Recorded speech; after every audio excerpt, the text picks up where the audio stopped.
திரைப்படங்கள் குறித்து ஒரு வார்த்தை சொன்னால் யாரையும் விமர்சிக்கலைங்க. இது பொது மேடை, ஒரு நல்ல வாசிப்பு களத்திற்கான மேடை. ஒரு கவிஞன் அழகாக எழுதினா, உலகத்தின் நாடுகளில் எல்லாம், உலகத்து நாடுகளின் எல்லைகள் எல்லாம் வரைபடத்தில் இருக்கின்ற போது ஏனோ தமிழ்நாட்டின் எல்லைகள் மட்டும் திரைப்படத்தோடவே முடிந்து விடுகிறதுன்னு ஒரு வார்த்தை சொன்ன. நீங்கள் யோசிச்சு பாருங்க, அவர்கள் கொண்டாடக்கூடியவர்கள். நான் என்ன சொல்றேன், உங்களுக்கு எந்த நடிகரை பிடிக்குமோ நீங்கள் கொண்டாடுங்கள், நான் மறுக்கல. அந்த பிடித்த நடிகரை நீங்கள் கொண்டாடுங்கள். ஆனால் கொண்டாடப்படுவதென்பது வேறு, பின்பற்றப்படுவதென்பது வேறு.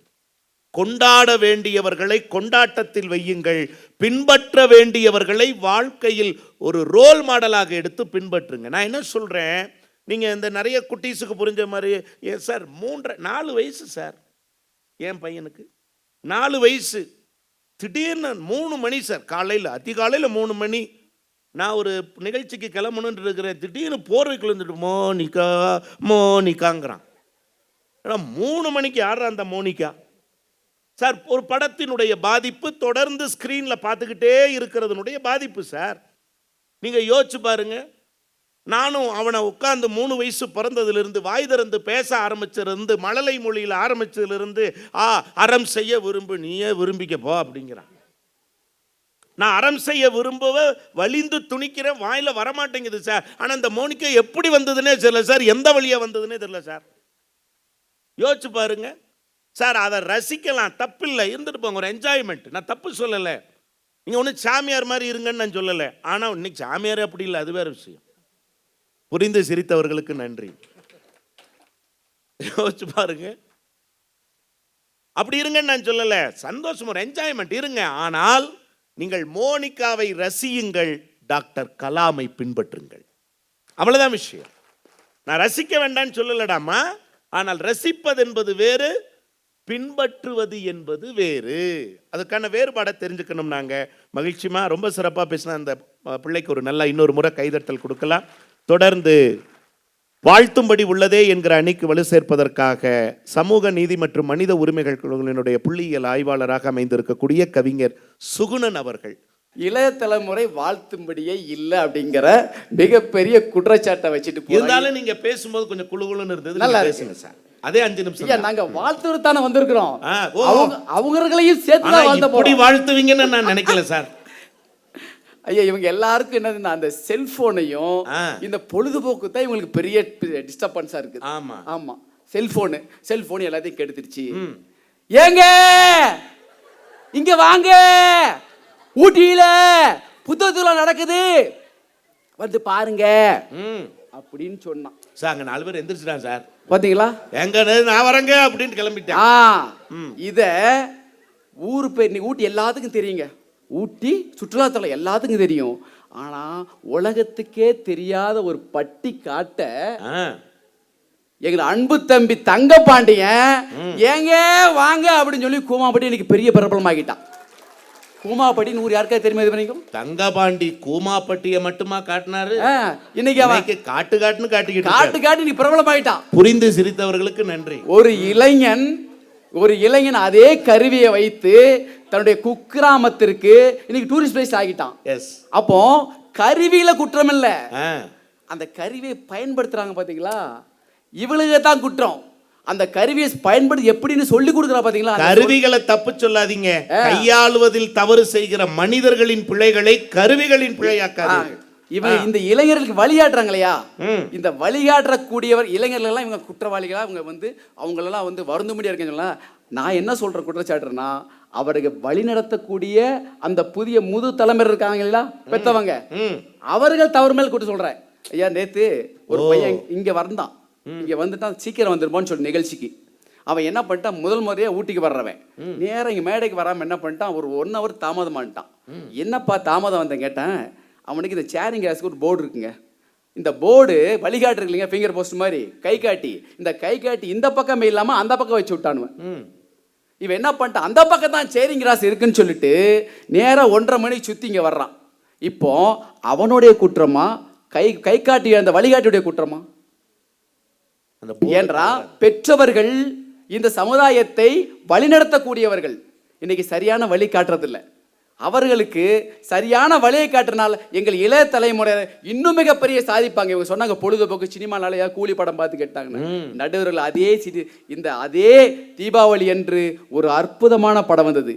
தென்னாட்டு தேசத்தில வாழும் கூட்டம் வயலாடும் கூட்டம். கேட்டுங்க அந்த பாட்டு. மாரி செல்வராஜ் என்ற ஒரு இளைய தலைமுறையை சேர்ந்த ஒரு அற்புதமான டைரக்டர் இந்த சமுதாயத்திற்கு சொல்லக்கூடிய மிகப்பெரிய அருமையான ஒரு படத்தை தயாரிச்சு இப்ப வரைக்கும் இந்த தேட்டர்ல ஓடிக்கிட்டு இருக்குங்க. காலமாடன் என்ற பைசன். அருமையான கருத்து. சமுதாயத்துடைய ஒற்றுமையை, இந்த நாட்டில் நிலவக்கூடிய ஒரு அவலத்தை, ஜாதிய கொடுமையை எப்படியெல்லாம் இந்த இளைஞர்களுக்கு ஏற்படுகிற விளையாட்டு தாகமுள்ள ஒரு இளைஞன் எப்படியெல்லாம் எவ்வளவு கஷ்டம் வந்தாலும் போராட்டங்களை கடந்து வாழ்க்கையிலே ஜெயிக்கணும் அப்படிங்கிற சொல்லக்கூடிய அந்த இளைஞன் இளத்திறமை படம் அவங்களுக்கு கண்ணுக்கு தெரியாது. வீணான போய் என்னத்தை அந்த காலத்து படத்தை போய் பார்த்துட்டு இருப்பாங்க. சோ இப்படியா நல்ல படைப்புகள் திரைத்துறையிலிருந்து வந்துகிட்டு இருக்கு. திரைப்படங்கள்ல நல்ல படங்கள் வருது இல்லைங்க. உங்களை யாரு பார்க்க வேணாம்னு சொன்னா? ஏஆர் ரஹ்மான் ஒரு இளைய தலைமுறை இருந்தாங்க. கண்ணையா கட்டி விட்டா நல்லா கேளுங்க. ஏஆர் ரஹ்மான் தான் அவர் ஆஸ்கார் அவார்டு வாங்கும் போது எங்கள் இளைய தலைமை சேர்ந்தவர் என்ன பண்ணா, எல்லா புகழும் இறைவனுக்கே என்று அன்னை தமிழை அரியணை ஏற்றி தமிழின் பெருமையை உலகமெல்லாம் பரவ செய்து வந்தார் இல்லையா?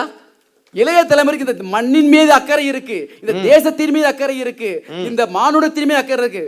இது மட்டும் வேணும். நீங்க சொல்லுங்க பொழுதுபோக்கு துறையில் தானே, செல்போன்ல தானே அப்படிங்கிற முடியாது.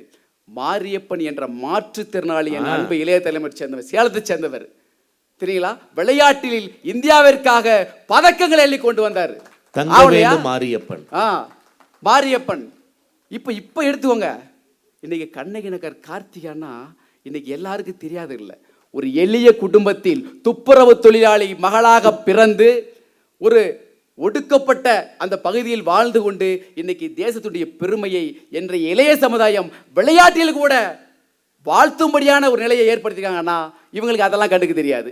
அவங்க ஓவரா செல்போனை பார்க்கறான், திரைப்படத்தை பார்க்கறான். இன்னொன்று இந்த அம்மா சொன்னாங்க, இவங்க சொன்னாங்க கடுக்கம் போடுறாங்க. காமால கண்டவங்களுக்கு பார்க்கறதெல்லாம் மஞ்சள் கண்டிப்பாங்க ஐயா. அதாவது அற்புதமான ஒரு வெள்ளை பேப்பர் இருக்கு, ஒரு வெள்ளை போர்டு இருக்குது. அந்த வெள்ளை போர்டுல ஒரு சின்ன ஒரு புள்ளி இருக்கும். அவ்வளவு பெரிய வெள்ளை போர்டு அவங்களுக்கு பாராட்டும்படி தெரியாது. அதுல இவங்க நினைச்சா ஒரு ஓவியம் வரையலாம். ஆனா அந்த கரும்புள்ளியை தான் உட்காந்துட்டு அது என்ன கருப்பா இருக்குது எப்படிலாம் சொல்லக்கூடிய இவ குற்றமே கண்டுபிடிக்கக்கூடிய கண்களை உடையவர்களா இருக்கிறாங்க. அதெல்லாம் மட்டுமல்ல ஐயா, இப்போ நான் மாதிரி பண்ண சொன்னேன், கார்த்திகாவை சொன்னேன். இவங்க நான் ஒரே ஒரு வார்த்தை சொல்றேன். இந்த எங்க இளைஞர் மேல் நீங்க கூடிய குற்றச்சாட்டுகள் இருக்கலாம், இல்லைன்னு சொல்லவில்லை. அவர் நான் பாராட்டும்படிதான் அவர்கள் பெருமை கூட செயலை செஞ்சுக்கிட்டு இருக்காங்க. ஆனா இவர்கள் என்ன பண்ணா, பட்டுக்கோட்டை அழகாக சொல்லியிருப்பேன், யார் மேல குற்றம் என்பது.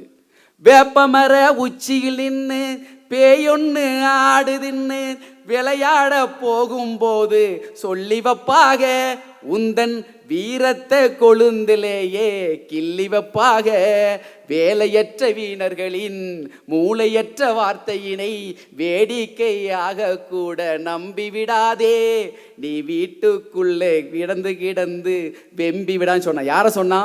இந்த எங்க இளைய சமுதாயத்தை கெடுக்கிறதுக்குன்னா ஒரு கூட்டம் இருந்துகிட்டு இருக்கும். அந்த சரணத்தோட அப்படியே அந்த பல்லவியும் பாடிருங்க ஐயா. சின்ன பயலே செய்தி கேளடா, நான் சொல்ல போற வார்த்தைய கொஞ்சம் எண்ணி பாரடா, நீயும் எண்ணி பார். யாருக்கு சொன்னா? அவங்களுக்கு தெரியும் இந்த இளைய தலைமுறை தான் இந்த மானுடத்தை மாற்றக்கூடியவர்கள், இளைய தலைமுறை தான் நாட்டிற்கு பெருமை சேர்க்கக்கூடியவர்கள், இளைய தலைமுறை தான் வாழ்த்துவதற்கு தகுதியான என்பதுதான் பட்டுக்கோட்டையே வந்து அந்த பாட்டுல சொல்லி யாருக்கு பெரியவங்க பெரியவர்களா இருக்கக்கூடிய இந்த மூத்த தலைமுறை பிற்போக்குவாதிகள் உங்களை கெடுக்க வருவாங்க.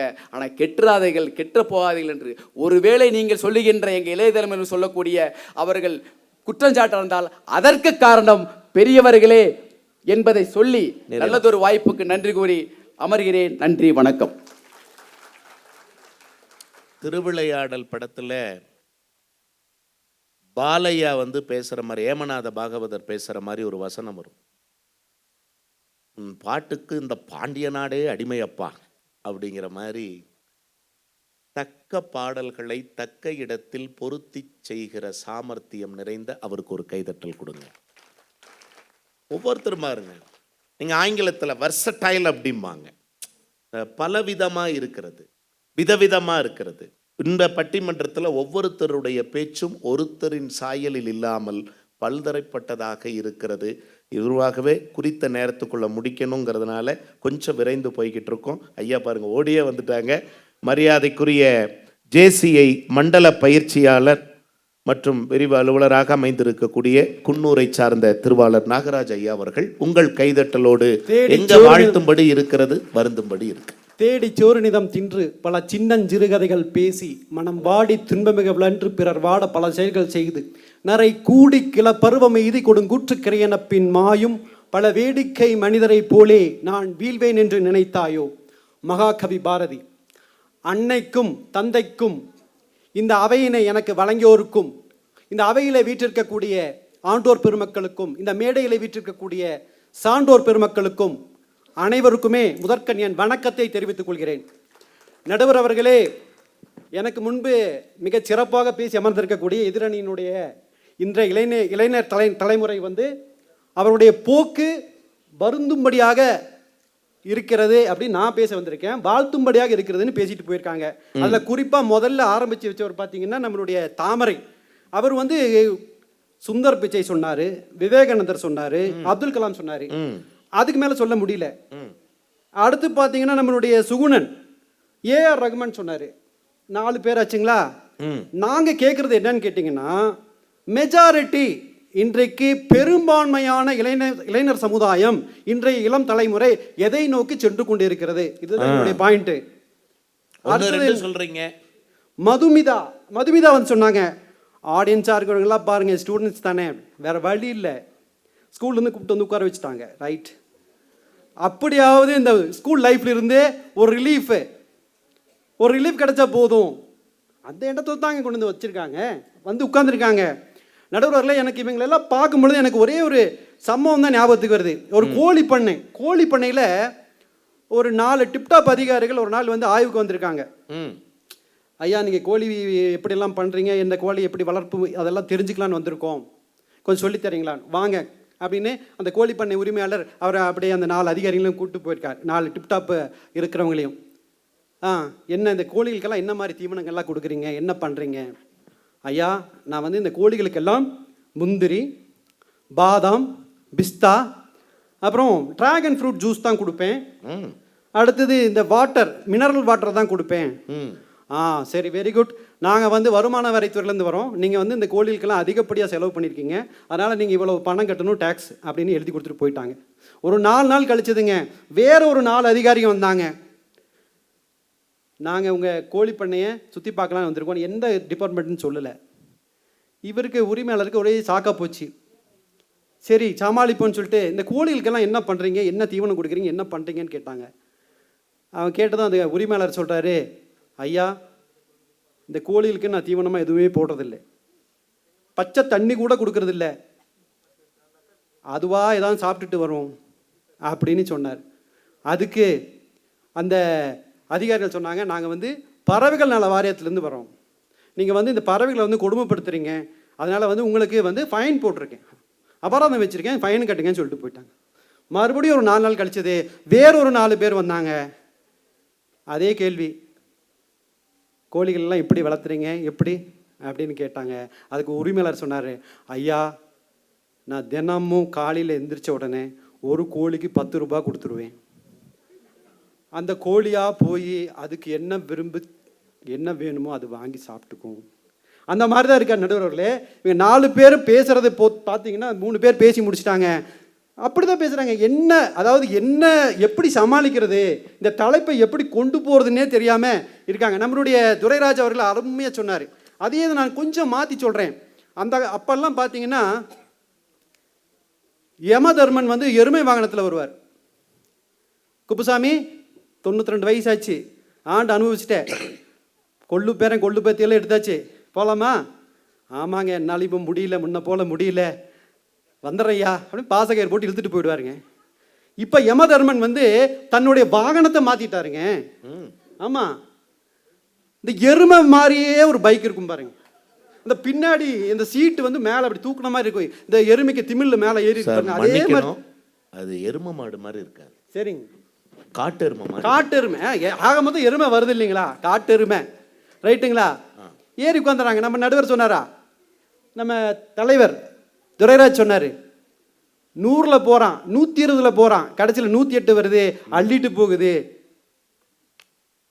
இப்போ கடைசி அப்படி 120ல் அவன் எங்கே தான் போகிறான்னு அவங்க அவங்க இப்போ ஒரு விசாரணையில் என்ன சொல்கிறாங்கன்னா 10 மணிக்கு கடை சாத்திடுவாங்களாம்.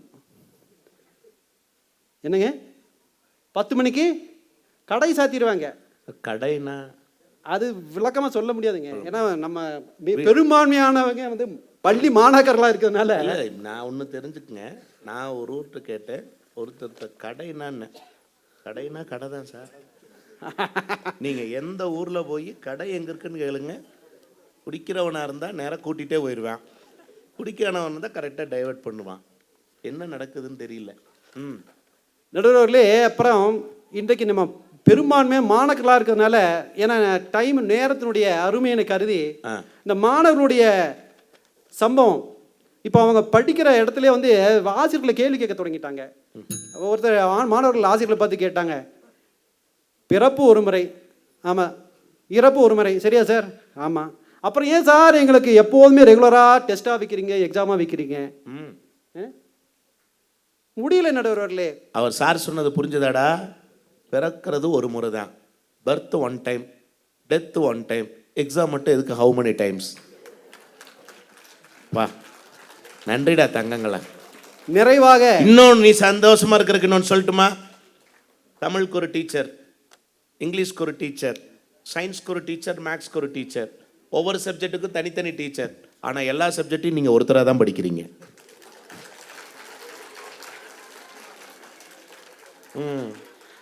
நிறைவாக ஒரே ஒரு விஷயத்தை மட்டும் சொல்லி நிறைவு சார். செய்கிறேன். இந்த ஒரு சம்பவம் உண்மையாக நடந்த சம்பவம் நடுவர்களே.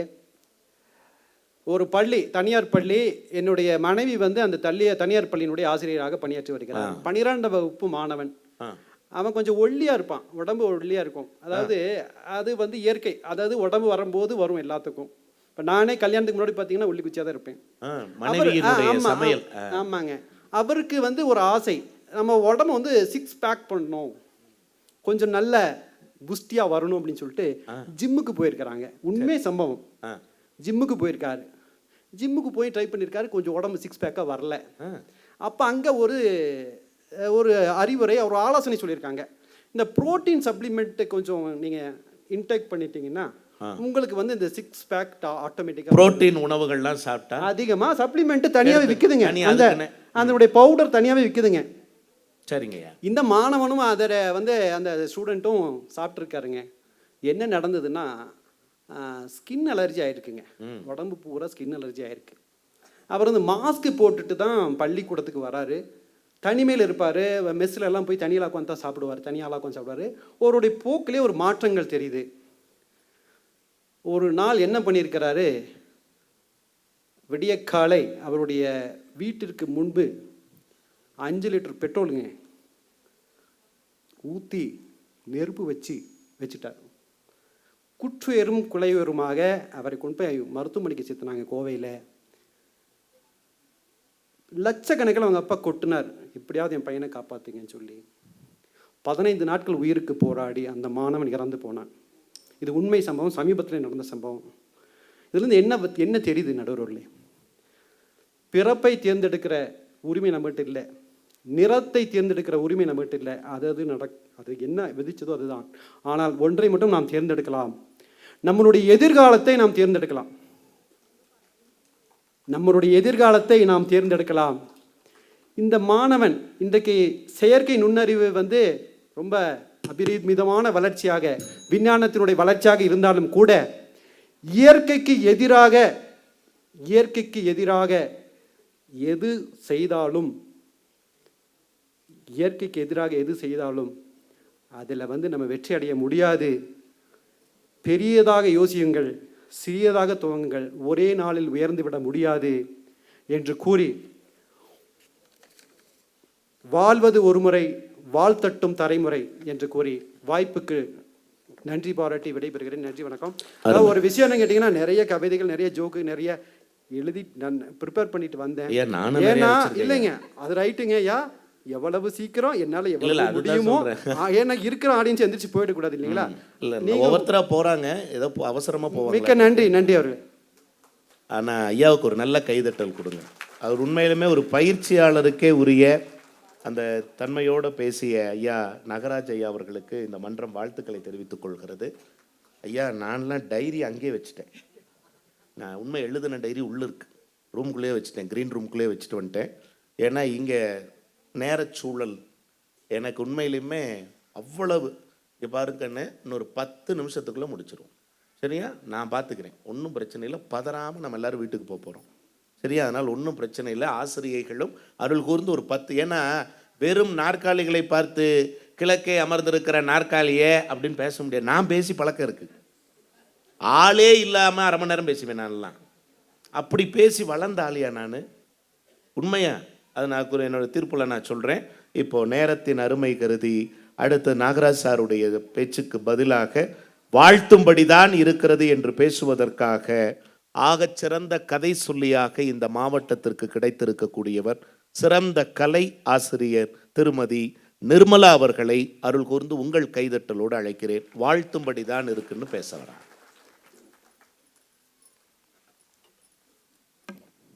எனக்கு நீங்கள் எந்திரிச்சு உட்காரவும் இந்த மியூசிக் சேரில் மாறிட்டே இருப்பாங்களா சார், அந்த மாதிரி இருந்துச்சு.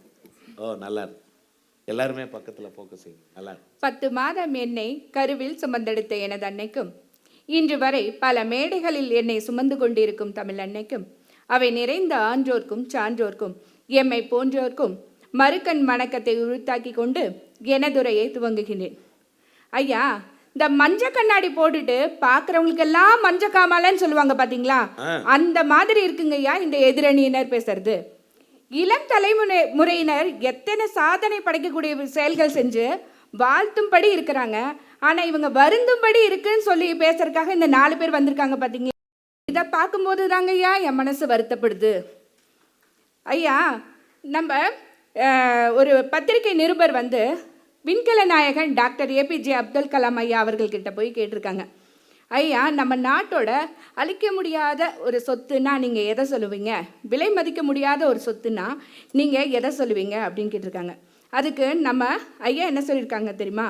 வீரத்தின் திறவுகோல், விவேகத்தின் இருப்பிடம், ஆற்றலின் வித்து, அதுவே நம் இளைஞர்கள் தான் நம் நாட்டின் சொத்து அப்படின்னு சொல்லியிருக்காருங்க ஐயா.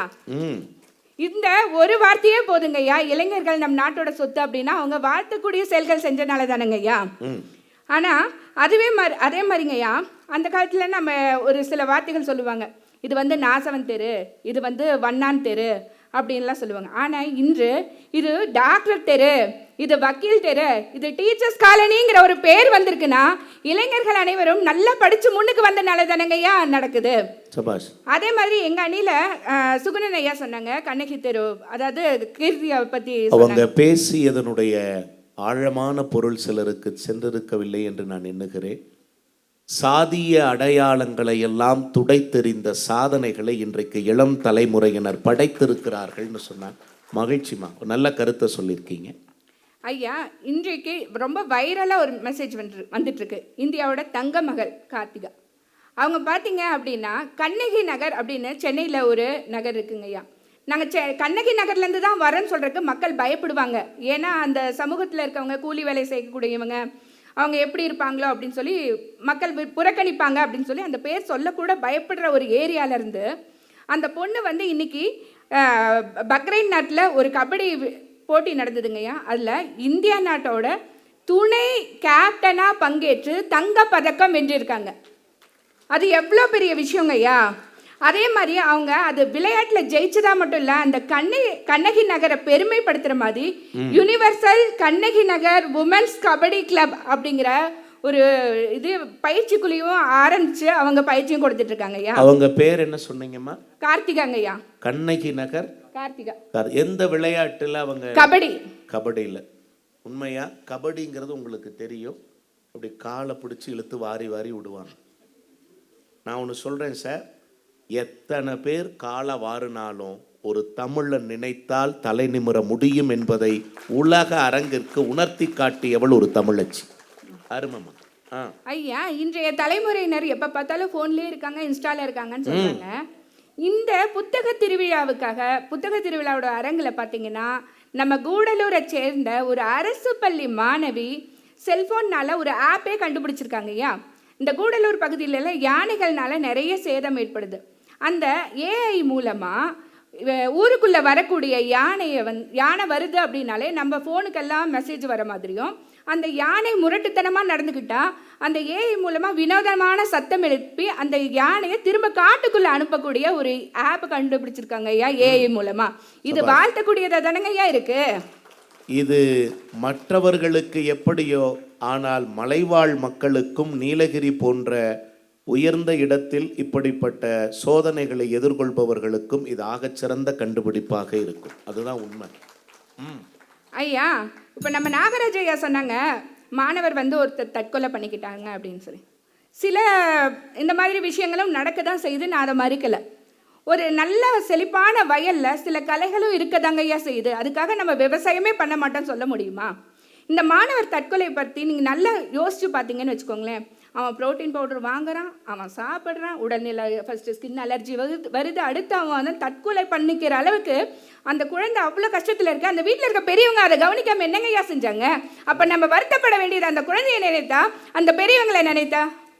கண்காணிக்க வேண்டிய நேரத்தில் கண்காணித்திருந்தால் கவலைப்பட வேண்டிய நேரத்தில் கவலைப்பட்டு இருக்க வேண்டிய சூழ்நிலை இருந்திருக்காதேன்னு கேட்குறாங்க. அது யோசிக்க வேண்டும் ஐயா. அதே மாதிரி நம்ம அந்த பொண்ணுக்கு சொன்னாங்க ஐயா, அதாவது பெரியவங்களெல்லாம் மதிக்கிறது. நீங்கள் நோயின்னு 100 குறைய பார்க்கும்போதெல்லாம் சொல்லிக்கிட்டே இருந்தீங்கன்னா எங்கள் பசங்க என்னங்கய்யா பண்ணுவாங்க?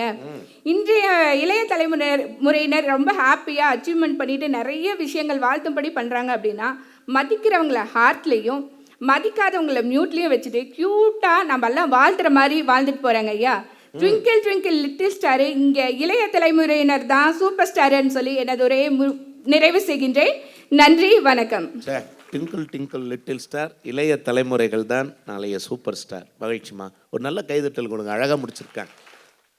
ஆனால் அந்த அவங்க அழகாக கதை சொல்லிங்கிறதுக்கு உரிய முறையில் அந்த குரலில் ரொம்ப அழகான ஒரு தாய்மையின் இழையோடு அழகாக பேசியிருக்காங்க. அன்பு சகோதரிக்கு இனிய வாழ்த்துக்களை சொல்லி நிறைவு பேச்சாளர் அவங்க ஒரு 5 நிமிஷம், நான் ஒரு 3 நிமிஷம், சரியா முடிச்சுட்டு நம்ம கிளம்பிடலாம். நிறைவு பேச்சாளராக வருகை தர இருக்கிறவர் உற்ற நேரத்தில் ஆபத் பாந்தவனாக, இன்றைக்கு வரக்கூடிய ஒரு பேச்சாளர் வர முடியாத ஒரு சூழ்நிலையாக இருந்தாலும் நான் வரேன் சார் நல்ல பேச்ச அப்படின்னு சொல்றதுக்கு ஓய்வு பெற்ற தலைமை ஆசிரியை, நம்முடைய உதகை வாசகர் வட்டத்தினுடைய தலைமை பொறுப்பிலே இருக்கக்கூடிய மரியாதைக்குரிய அம்மா திருமதி அமுதவள்ளி அவர்கள் உங்கள் கைதட்டலோடு வருந்தும்படி உள்ளதே என்று தன் நிறைவு பேச்சினை வழங்க வருகிறார். அனைவருக்கும் இனிய தமிழ் வணக்கம். இன்றைய இளம் தலைமுறையினரின் அணுகுமுறை, நடந்து கொள்ளக்கூடிய முறை வரவேற்புக்கு உரியதா அல்லது வருந்தக்கூடிய நிலைக்கு உரியதா என்று இந்த நிலையில் இங்கு அமர்ந்திருக்கக்கூடிய எதிரணியை சார்ந்திருக்கக்கூடியவர்களை பார்க்கின்ற பொழுது எனக்கு மிகுந்த வருத்தமாக இருக்கின்றது. இங்கு பாடல் பாடுகின்றார்கள், கதையை சொல்லுகின்றார்கள், கட்டுரையை சொல்லுகின்றார்கள். அது எந்த காலத்தில் ஐயா நடந்தது? இந்த காலத்திலா, நிகழ்காலத்தில் நடந்து கொண்டிருக்கின்றது. இன்றைய தலைமுறையை பார்க்கின்ற பொழுது பொது இடங்களில் வெளியிடங்களில் நாம் தலை குனியக்கூடிய ஒரு நிலைதான் காணப்படுகின்றதே தவிர தலை நிமிர்ந்து கைத்தட்டி கொள்ளக்கூடிய நிலை மிகவும் அருகே காணப்படுகின்றது. இங்கு நம்முடைய சுகுணன் ஐயா பாடுகின்றார் பாடல். என்ன சார் பாட்டு பாடுறீங்க? நீங்கள் பாடக்கூடிய பாடல் பாடிய காலம் எது என்பதை எங்களுக்கு சொல்லுவீர்களா? கருப்பு வெள்ளை காலம். அந்த காலத்தில் அப்படிப்பட்ட தலைமுறை இருந்திருக்கலாம். நிகழ்கால நிஜம் என்ன, அதனை நாம் ஆராய்ந்து பார்க்கின்ற பொழுது மனம் நொந்து போகின்றது. பெற்றோர்கள் கண்களிலே கண்ணீர் வடிகின்றது. ஒரு மேல்நிலை பள்ளியின் தலைமை ஆசிரியை, ஒரு மேல்நிலை பள்ளியின் ஆசிரியை என்ற நிலையில் நான் ஆயிரக்கணக்கான சம்பவங்களை எதிர்கொண்டிருக்கின்றேன். சிலவற்றிற்கு மட்டுமே பெருமை பாராட்டி இந்நாட்டில் மட்டுமல்ல அயல் நாட்டிலும் கூட நான் அந்த கருத்துக்களை பகிர்ந்து கொண்டிருக்கின்றேன். ஆனால் தலை குனிந்து ஒரு தலைமை ஆசிரியை என்ற நிலையில் கண்ணீர் வடித்த நிலைகளை என்னுடைய பள்ளியோடு மட்டுமே நான் நிறுத்தி இருக்கின்றேன். இப்படி இன்றைய இளம் தலைமுறை நடந்து கொள்கின்றது. ஒரு எடுத்துக்காட்டை மட்டும் நான் இங்கு உங்களிடத்தில் பகிர்ந்து கொள்ள விரும்புகின்றேன். நேரம் மிகவும் கணிசமாக இருக்கின்றது.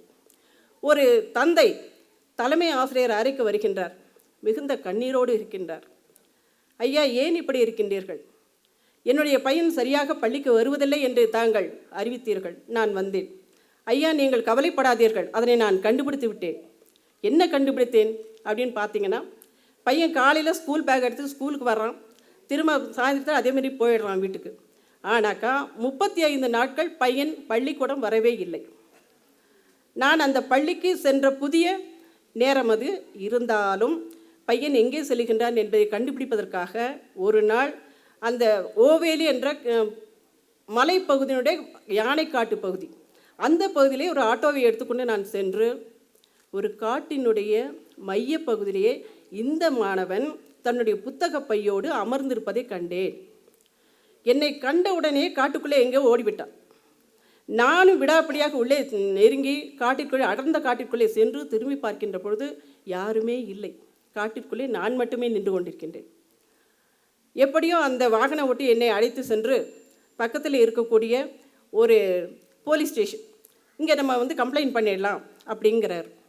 உடனே நானும் அங்கே சென்று அந்த போலீஸ்காரங்கிட்டலாம் சொல்லிவிட்டு, பையனை கண்டுபிடிச்சிங்கன்னா ஸ்கூல் கூட்டிகிட்டு வந்துடுங்க, பயப்படுத்த வேண்டாம், திட்ட வேண்டாம்னு சொல்லியாச்சு.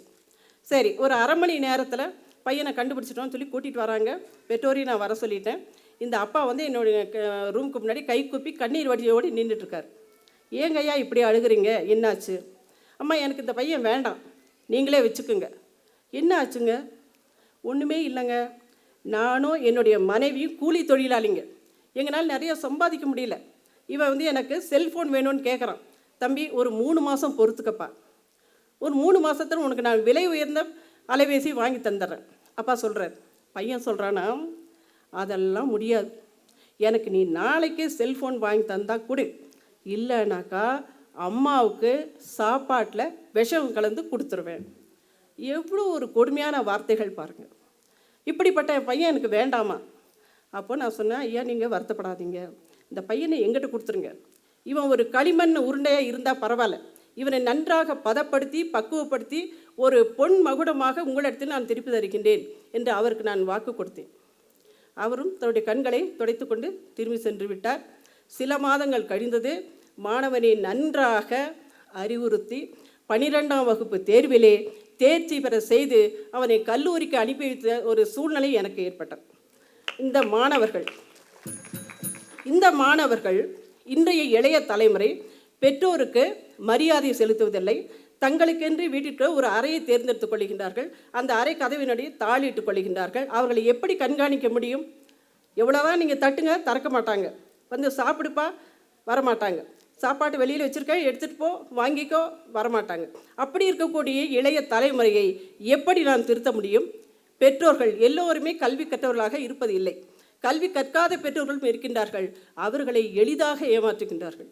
பள்ளிக்கு செல்வதாக கூறி எங்கெல்லாமோ செல்லுகின்றார்கள். கூடாத நட்பை பின்பற்றுகின்றார்கள். பார்க்கக்கூடாதவற்றையெல்லாம் பார்த்து கொண்டிருக்கின்றார்கள். கேட்க தேவையற்றதையெல்லாம் கேட்டுக்கொண்டிருக்கின்றார்கள். செல்லக்கூடாத இடங்களுக்கெல்லாம் சென்று கொண்டிருக்கின்றார்கள். ஆகவே இப்படிப்பட்ட இளம் தலைமுறை தாமாகவே மனம் உவந்து மனம் திருந்தி நல்லவர்களாக மாற வேண்டும். அப்படி மாறினால்தான் முதிய பருவத்தில், வயதான காலத்தில் தங்களது பெற்றோர்களை தாங்கி பிடிக்கக்கூடிய வேர்களாக அவர்களால் இருக்க முடியும். தங்களுக்கு பாடம் கற்பித்த ஆசிரியர்களுக்கு மகுடம் சூட்டி மகிழ்விக்க முடியும். தாம் பிறந்த நாட்டுக்கும் வீட்டுக்கும் பெருமை சேர்க்க முடியும். அப்படிப்பட்ட தலைமுறை உருவாகும் என்ற நம்பிக்கையோடு விடைபெறுகின்றேன். நன்றி, வணக்கம்.